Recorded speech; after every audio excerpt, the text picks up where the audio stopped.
విద్యుత్ రంగంలో సమస్యలు అధిగమిస్తున్నామన్నారు ఏపీ మంత్రి గొట్టిపాటి రవికుమార్. రాష్ట్రంలో పవర్ కట్లు లేకుండా చర్యలు తీసుకుంటున్నామని తెలిపారు. స్మార్ట్ మీటర్ల మీద ఎవరికీ అపోహలు ఉండవలసిన అవసరం లేదన్నారు.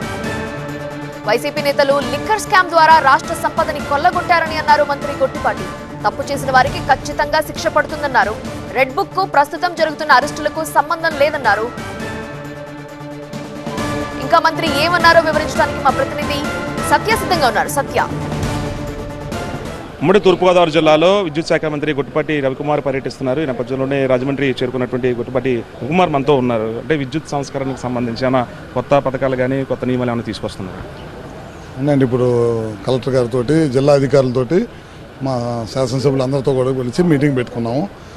మనం ఆర్టీఎస్ఎస్ తీసుకొస్తాం, బైఫర్కేషన్ ఆఫ్ ఫీడర్స్ అని కేంద్ర ప్రభుత్వ సహాయ సహకారాలతో మన గవర్నమెంట్ డబ్బులతో రెండింటితో చేస్తున్నాము. సూర్యగారు ఒకటి చేస్తున్నాం, చాలా పెద్ద ఎత్తున చేయమని చెప్పాము. అదేవిధంగా ఎక్కడైతే లో వోల్టేజ్ ఉందో అన్నిటి కూడా ట్రాన్స్ఫారాలు అప్గ్రేడ్ చేయమని చెప్పేశాము. గడిచిన 5 సంవత్సరాలు పవర్ డిపార్ట్మెంట్ పూర్తిగా నిర్వీర్యం చేశారు. నిర్వీర్యమైన పవర్ డిపార్ట్మెంట్ ఇప్పుడు అన్నీ కూడా సరి చేయడం జరుగుతుంది అనమాట. ఎక్కడ కూడా పోయినసారి 9 సార్లు కరెంటు బిల్లు పెంచి సర్వనాశనం చేశారు. ఇప్పుడు మేము కరెంటు బిల్లు పెంచకుండా స్టేబుల్గా పవర్ ఛార్జెస్ మెయింటైన్ చేసుకుంటా డెవలప్మెంట్ కూడా డబ్బులు ఖర్చు పెట్టాలి. ఇప్పుడు సబ్స్టేషన్ కట్టాలన్నా 220లు కట్టాలన్నా 400లు కట్టాలన్నా 33 kV కట్టాలన్నా plus agriculture lines, agriculture transformers ఇట్లాంటివన్నీ కూడా చేసుకుంటూ వెళ్తున్నాం. ఒక్క వ్యవసాయ కనెక్షన్లే ఈ ప్రభుత్వం వచ్చిన తర్వాత 75,000 వ్యవసాయ కనెక్షన్లు ఇచ్చాం. స్మార్ట్ మీటర్ వల్ల ఎక్కడ కూడా ఛార్జీ పెరగటం, ఎక్కువ కరెంట్ కాల్చడం అనేది లేదు. అది అపోహ 100%. కొంతమంది కావాలని అపోహని ఎక్కువగా సృష్టిస్తే గందరగోళం చేస్తున్నాం. అందుకనే ప్రభుత్వం ఒక నిర్ణయం తీసుకోబోతున్నాం. ఏంటంటే ఫస్ట్ ఇండస్ట్రీస్కి వెళ్తాం. ఇండస్ట్రీస్కి వెళ్ళి చూసిన తర్వాత కమర్షియల్కి వచ్చి తర్వాత పబ్లిక్లోకి వస్తాం. ముందు చెక్ చేస్తున్నాం.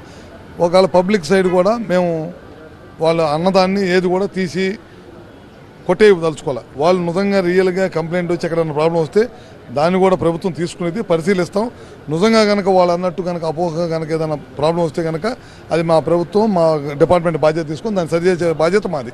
గడిచిన 5 సంవత్సరాలు లెక్కర్ ఎలా ఉన్నాయి, లెక్కర్ పాలసీ ఎలా ఉంది, లెక్కర్ ద్వారా ఏ విధమైన రాష్ట్ర సంపదను కొల్లగట్టారు అనేది ప్రజలకు అందరికీ కూడా తెలుసు. దాని ప్రకారమే పోలీస్ డిపార్ట్మెంట్ కానీ ఎంక్వైరీ చేస్తున్నారు. ఎవరైతే శిక్షలో ఉన్నారో వాళ్ళందరికీ శిక్ష. రెడ్ బుక్ రాజ్యాంగం నడుస్తుందని చెప్పన్నారు.